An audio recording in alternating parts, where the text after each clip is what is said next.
It is a pleasure to be here this afternoon, and thank you for not reading the police reports. I think sometimes when we think about history of a cemetery, it's probably one of the most outre things, but we have to realize that the history of Forest Hills is this rich overlay of social history of not only the 19th, but the 20th, and now the 21st century. As Bud Hanson, a former president of the Forest Hills Cemetery, said, it's a gathering of generations. And in some ways, we wonder, with this wonderful postcard that was designed by Cecily Miller, who is in the book?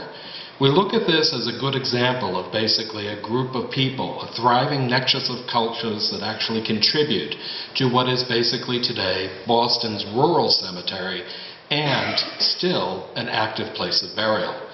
The book itself was actually conceived of to actually raise the consciousness of Bostonians looking at this cemetery.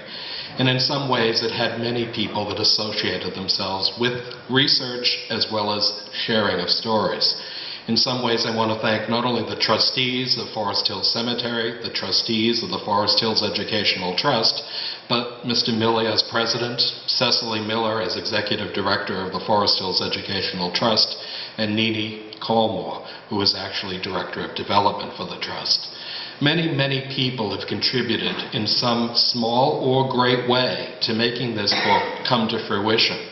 But when we look at it, we begin to realize that it is truly not just a book, but it actually chronicles what was to become a cemetery in an area initially that was the city of Roxbury.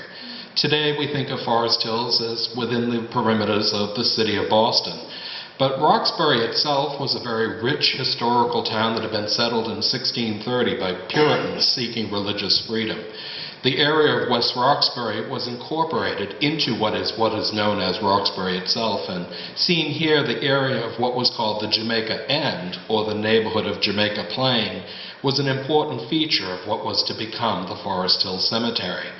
This area was owned by what it was known as Joel Severn's farm, and Severn Street here in Jamaica Plain would actually be purchased and actually developed as a rural cemetery thanks to Henry Dearborn. Dearborn himself lived in Roxbury. His estate was on the site of what is today the Mission Church on Mission Hill in Roxbury. His father was a well-known diplomat, and he himself was educated in such a way that he was a gentleman who also realized it was his duty in some ways to be benevolent in many aspects in Boston society. In the early 1830s, he had been instrumental in helping in the founding of Mount Auburn Cemetery. He later served as a mayor of the city of Roxbury, and during his tenure, it was actually discussed to create a new municipal cemetery within the city of Roxbury that would actually alleviate the overcrowding conditions of the Eustace Street burial ground. In this aspect, with the founding of Forest Hill Cemetery in 1848, he actually took his prior experience and created perfection. Henry Dearborn himself was an important feature. And when we look at this, we realize that this rural cemetery, to be known as Forest Hills Cemetery, was a place that had wonderful natural bucolic landscapes, hills, dells, and valleys, as well as a wonderful wealth of not only topography, but an aspect that actually created what was truly an arboretum cemetery. In the period of the 1820s and 30s, many Bostonians had been well aware of Père Lachaise in Paris. This arboretum cemetery was something that would be translated into a rural cemetery of the early part of the 19th century. And seen here with Lake Hibiscus, not just with wonderful mature trees, but this open expanse of water, we realized that Henry Dearborn could create something that was an attractive place. Many Bostonians don't realize that Henry Dearborn would spend much of his adult life creating Forest Hills. It wasn't just the laying out of the grounds themselves, but he would also design the first gateway, seen here an Egyptian gateway that would later be replaced in 1865 by the present gateway. Dearborn, with a man by the name of Daniel Brims, who was a Scotsman who came to this country to assist in the grading and creation of this place, were important features for what was to become this arboretum cemetery. When the first burial was to take place, Henry Dearborn would remove his father and mother from Mount Auburn Cemetery and reinter them on what is basically Mount Dearborn here at Forest Hill Cemetery. At the very crest of the hill was a large white marble monument, and there they would actually be buried as burials number 1 and number 2 in the summer of 1848. In the foreground, this wonderful white marble urn was placed by the workers of Forest Hill Cemetery in their esteem for what he had done and created after his death.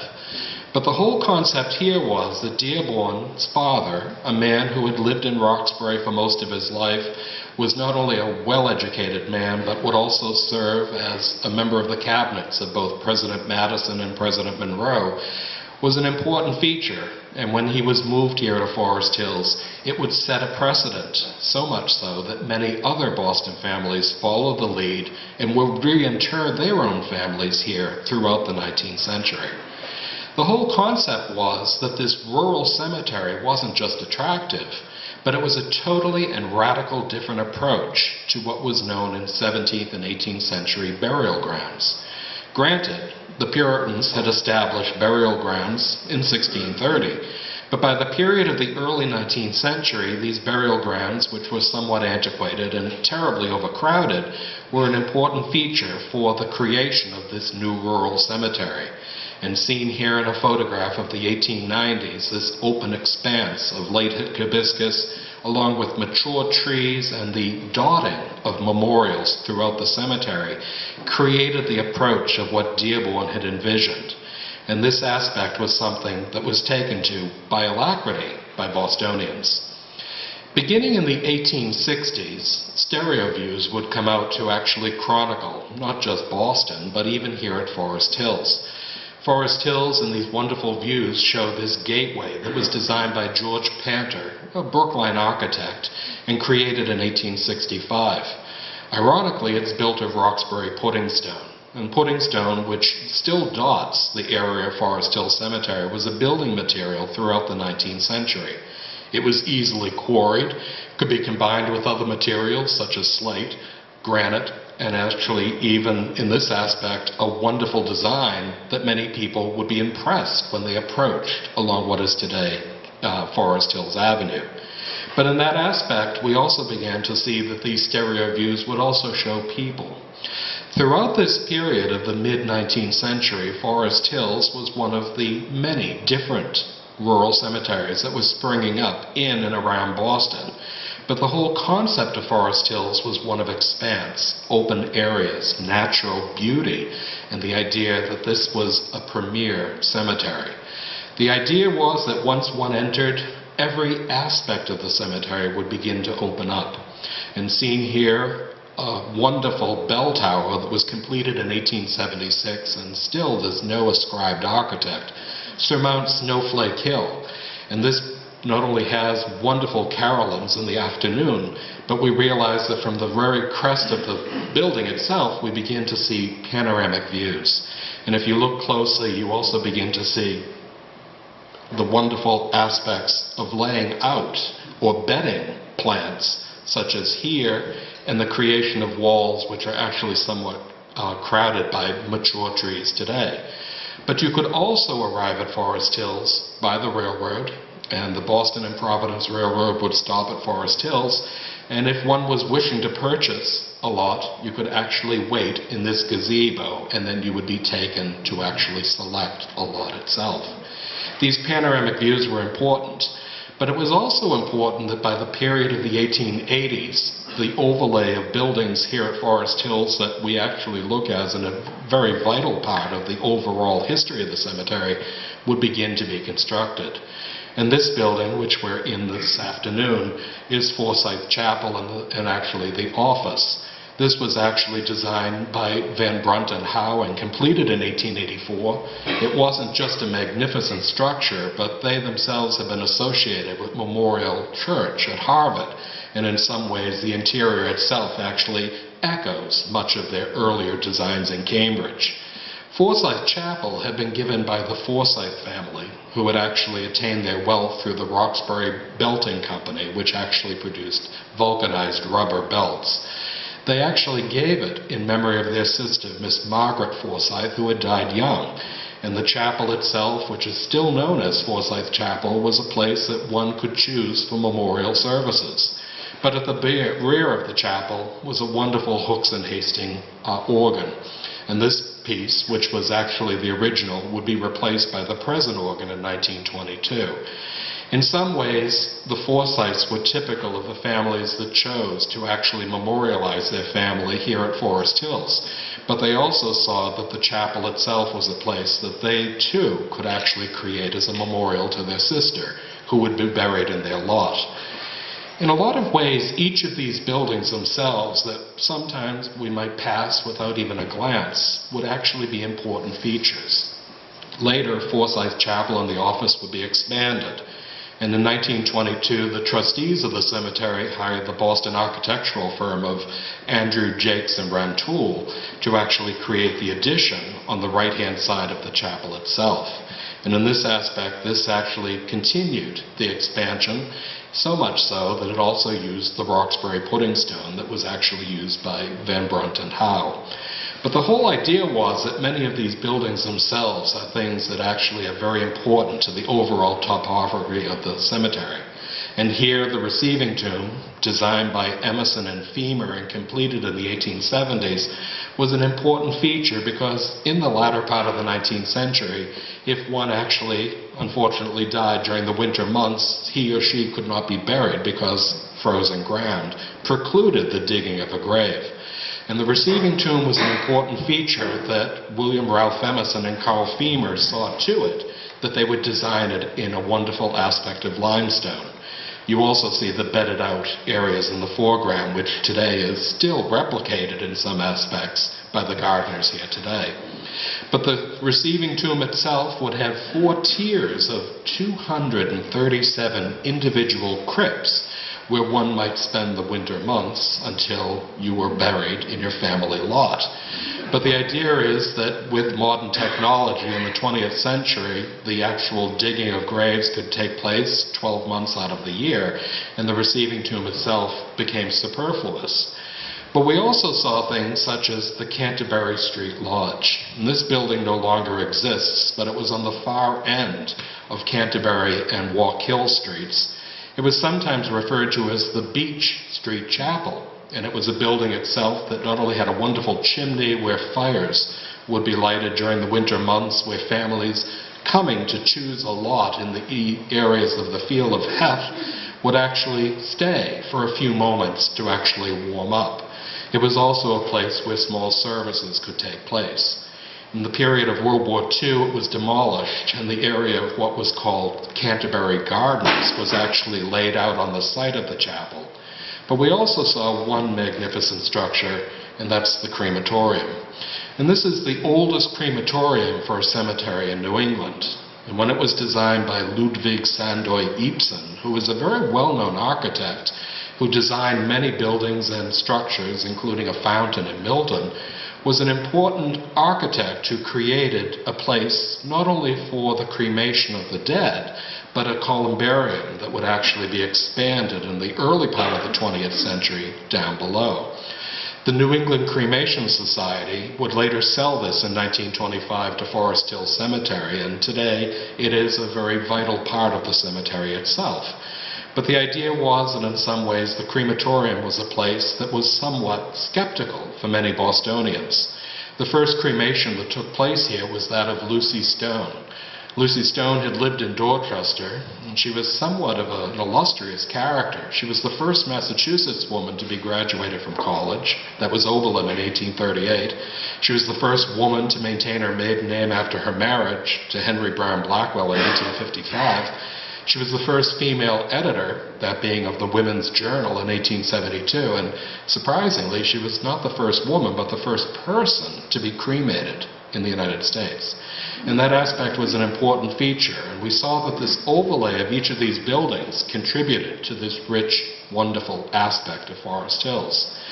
Well, in some ways it wasn't just buildings, but it was also the arboretum aspect of this rural cemetery envisioned by Henry Dearborn. And seen here opposite the wonderful receiving tomb, this bedded out area along with this magnificent fountain would have dozens of gardeners throughout the 19th century. It's somewhat improbable in this day and age, but it was an important feature because each of these things were attractive, but the more attractive the grounds, the larger the sales of lots. And each of these things, including the fountain itself, which is a three-part fountain along with intertwined dolphins and little pudi at the very top, would have water spouting in all different directions. In that aspect, Forest Hills was an attractive place. But the greenhouses, some of which still survive directly behind Forsyth Chapel, were an important feature, with gardeners, as we see along the aspect here, and the very large palm houses themselves, where the tropical plants could be kept during the winter months and later planted out, or bedded out as they were called in the 19th century, to create rich, textural, colored aspects of plantings that people came and marveled at. In a lot of ways, Forest Hills in this period would even see these beautiful pieces such as this, purportedly the crown of Queen Victoria. Victoria herself probably never wore anything made of smilax or ivy, but the idea here of the bedded out area itself and this wonderful crown gave an aspect of what these gardeners were truly capable of doing. In a lot of ways, though, Forest Hills also has fantastic memorials. And the Citizen Soldier, which is the lot which was actually laid out by the cemetery for the veterans and men who died during the Civil War, was an important feature in the 1860s. And seen here with this wonderful entablature that is surrounded by granite, that the monument itself would be designed by Martin Milmore, an Irish-born sculptor who, along with his brother, became paramount in the mid-19th century of what basically was the highest perfection of sculpture in the United States. And seen here, erected by the city of Roxbury for the veterans of the Civil War between 1861 and 1865. This was dedicated in 1867 and is still an important feature of these public memorials to the men and women that are buried here at Forest Hills. But by the 19th century, some of these lots themselves were truly magnificent. And seen here with the Bangs family, they don't just have a simple monument, but they even have an entablature with stone staircases and balustrades. One would look at this as almost a replication of an urban streetscape of going into a family lot.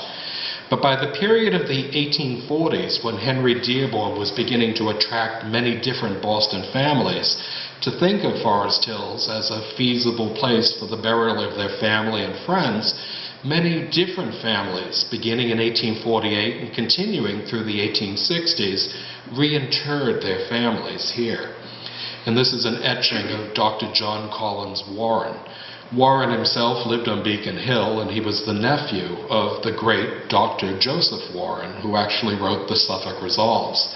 He himself was the first surgeon to actually perform an operation using ether at the Massachusetts General Hospital, Ether Dome. He himself had been educated at the Harvard Medical School that was founded by his father, but we would see that the family would actually purchase a large lot on what was basically called Mount Warren, where they would actually remove all of the family members and their slate stones from the Eustace Street burial ground in Roxbury and reinter them here at Forest Hills. Among them was his uncle, Dr. Joseph Warren. Warren is probably the most moved resident here at Forest Hills. When he died at the Battle of Bunker Hill in 1775, he was buried on the hill itself. Later he was disinterred and buried in the Minot family tomb at the Granary Burying Ground. Later, when the Minots needed expansion space, he was moved to the Warren Crypt at St. Paul's Episcopal Cathedral on Tremont Street in downtown Boston. And when they decided to actually move the crypts he was moved out here to Forest Hills, and hopefully this will be the last move for the most moved member of the Warren family. But the idea was it wasn't just the Warrens, but even Simon Willett. Simon Willett is someone that is probably well known. He was a master clockmaker. He lived in Roxbury throughout his adult life. When he died, he was actually interred at the Eustace Street burial ground. But his daughter, Mary Willett Hobart, lived in Milton. He lived with her in later life and would eventually die there. She purchased a lot here at Forest Hills and would later disinter her parents and reinter them here at Forest Hills. So that we began to see that the Warrens, who had a medical connection, and of course Simon Willett as a master clockmaker, were important features.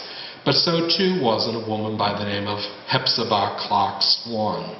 And Madame Swan, if you know the Museum of Fine Arts, had a magnificent selection of French furniture that was actually imported by her husband after the French Revolution.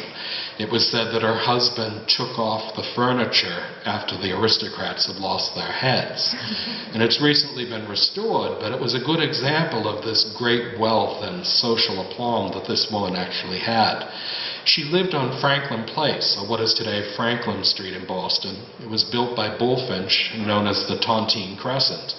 But her summer estate was on Dudley Street in Dorchester. That too was designed by Charles Bullfinch and was a Parisian-influenced mansion of 25 acres. She herself would later be buried in the grounds of her Dorchester estate, along with her lover, General Jackson.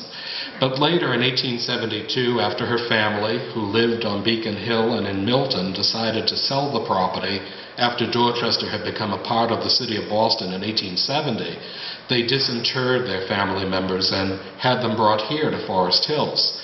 The original sandstone obelisk itself was part of the grounds of the Dorchester estate, and the Sargent family, through her daughter Christina, and their descendants, used the urn in the foreground. Each of these people chose Forest Hills, but they chose it to reinter their family members.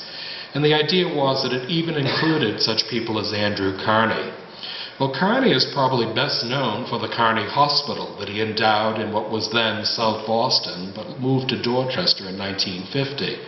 Andrew Carney had been born in Ireland, but when he came to the New World, he actually worked as a tailor. And he was in partnership with a man by the name of Jacob Sleeper in the company of Sleeper and Carney. He himself attained great wealth, and he was not only a founder of Boston College as well as the Hibernia Savings Bank, but he would later found Carney Hospital, which provided medical attention for people without consideration of creed, color, or background. When he died, he initially was buried in the chapel of the Carney Hospital that was on what is today Telegraph Hill in South Boston. But later, his widow, Pamelia Reggio Carney, would move him out here to Forest Hill Cemetery. And we saw that his monument on the right here was a wonderful confection of white marble along with an angel within a baldacchino. Each of these people were part of Boston society in the 19th century, and they made decisive contributions. But it would also set a precedent for the different people. And who were they? Well, they went the gamut of architects, bakers, horticulturalists, inventors of kerosene, elected officials such as George Lewis. They were people of all walks of life. Some of the greatest society, as well as some people who were just simply loved and eventually died and were interred here. But in a lot of ways, looking at this, we realize that this bust of George Lewis, who would serve as a mayor of the city of Roxbury and was sculpted by Martin Milmore, would be buried here at Forest Hills in his parents' lot. We realize that each of these people would actually contribute to what we see as this overlay of a thriving nexus of cultures. Even here, William Hislop Sumner, for whom Sumner Hill in Jamaica Plain is named, but is probably best known for Sumner Tunnel, an area that led from Boston to East Boston, an area that was inherited through his mother's family and originally known as Noddle's Island. He himself became the president and developer of the East Boston Company, an area that created a new neighborhood beginning in the 1830s, just north of Boston. And that aspect was an important feature, and when he was buried here, his monument, which is this wonderful white marble angel, surmounted these outcroppings of Roxbury pudding stone, along with a granite wall with little urns that are all missing today. But it was an important feature that Sumner, who was so instrumental in the development of Jamaica Plain and East Boston, chose this as a place of burial. Marshall Pinckney Wilder, a man whose estate was known as Hawthorne Grove and was over 27 acres in what is today Grove Hall in Dorchester. In the 19th century, he was a Boston businessman, but his greatest claim to fame was that he developed over 7 varieties of camellias, each of which were named for his 6 wives and 1 daughter. I'm sure each one was more lovely than the last. But in 1840, he was then the 3rd president of the Massachusetts Horticultural Society, and from his greenhouses in Dorchester went all of the plants that were used to plant the Boston Public Garden. And right up until his death in 1867, he continued to provide upwards of 50% of the flowers that we enjoyed in the 19th century. Other people were such people as William Cooper Hunneman. You may not know the name, but Hunneman was the inventor of the Hunneman fire engine. He worked in Roxbury, and he created what was a pumper engine that would later actually utilize steam. And the prevention of fires was paramount in many people's aspects. Though there was insurance, it was never a good thing to actually lose everything to a fire. But the Hunnemans would be 3 generations in Roxbury that actually produced fire engines, so much so that they were actually shipped throughout the world. We'd even see people such as William F. Weld, an ancestor of the former Governor Weld, but he himself had been born in Jamaica Plain. His father was a well-known merchant who dealt in the China trade. But William F. Weld actually had a series of ships, the first being the Senator, that actually would fly under the flag of the Black Horse flag. His cousin, Isabel Weld Anderson, would later write a series of books and articles that talked about her illustrious cousin. But he himself would be buried here in a wonderful lot, and though the cast iron fence does not survive, this 8-sided white marble monument is a good example of how many people would embellish their individual family lots. Many of these were actually used for the war effort in the World War I and World War II period, but it was even known as even the early part of the 20th century that the trustees of the cemetery induced families to remove them. It was easier to take care of the lots and the grass. But the idea here was that many families would actually adamantly maintain them. And this, which is actually the Pope family lot, is something that's adjacent to Lake Hibiscus. William Pope is for whom Pope's Hill in Dorchester is named. He was a lumber merchant, and he was in partnership with his brother Frederick. William Pope lived in Dorchester. His brother Frederick lived in Machias, Maine. And the wood would be cut and milled in Machias and sent by barge to Dorchester, where eventually it was used in the huge building booms of the 1850s and 60s. And this was an important feature because it was one of the most elaborate, as well as today one of the very few to retain its cast iron fences. Other families would even be the Chadwicks. And this photograph of the 1890s shows the bucolic quality of some of these mausoleums that were being built. The Chadwick Mausoleum was actually designed by William Gibbons Preston. Preston was a very well-known Back Bay architect. He's also the architect of the small bridge that crosses the lagoon or the swan pond at the Boston Public Garden. It's actually the smallest true suspension bridge in the world. But he also designed this and, of course, Chadwick's temporal home that's on Upham's Corners, Cushing Avenue in Dorchester. But we realized that this was something for a man who was a trustee for 27 years of the cemetery. James Houghton Chadwick himself was a very important man. He had the Chadwick Lead Works in Boston. His building still stands, that too designed by Preston. And he was known as the Lead King of Boston. I guess there are worse appellations, but he was an important feature. And when he designed his mausoleum, he designed it to actually integrate to this enormous aspect of the rural cemetery. And even John Souther. And the name Souther may be familiar. Many of you may have gone to Miss Souther's dancing school in Jamaica Plain. But John Souther was the man who actually created the dredging shovel that allowed for the filling of Boston's Back Bay. Initially, he was president of the Globe Locomotive Works, and he created this engineering feat to create 500,000 square feet of filled land that allowed for the development of Boston's Back Bay after 1858. In some ways, each of these people were an important feature. In the 19th century, it was truly a place that attracted people from a wide swath of society. But we also had to realize that some of these people had fascinating backgrounds.